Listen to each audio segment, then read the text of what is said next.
Уважаеми сънародници, пияници, алкохолици и дегенерати. Измина поредната скандална година за алкохолната бригада. Случиха се невероятни прецеденти, в които главен герой беше Ване. През януари ни се случиха ужасни неща. Още на 6-ти всички дружно скачахме за кръста. Но разбира се, никой член не го хвана. На 14 януари отпразнувахме нашият национален празник, а именно 2 години алкохолната бригада. През февруари, моя милост, а именно основателят на тази долна сган, отпразнувах своят 21 рожден ден. Нашивахме се като кучище. Март и април минаха в еднообразни напивания всеки ден, ако не през ден. Но дойде заветният месец май. Имаше купа виториенски. Но за съжаление, ние отново пиехме в Светия дом.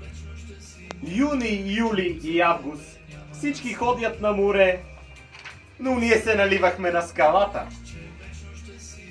Междувременно се наслаждавахме на играта на Чичати Радо.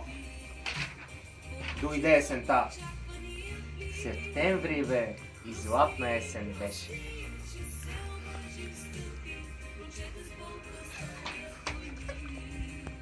Седяхме си в спортното сами и плакахме за отминалите дни, а към футболът се завърна вси свети.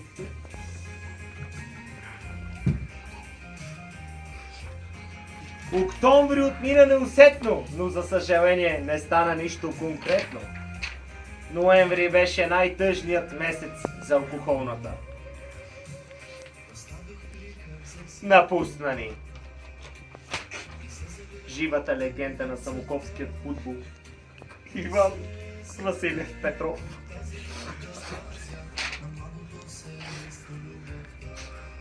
Годината неусетно отмина. Дойде лютата зима.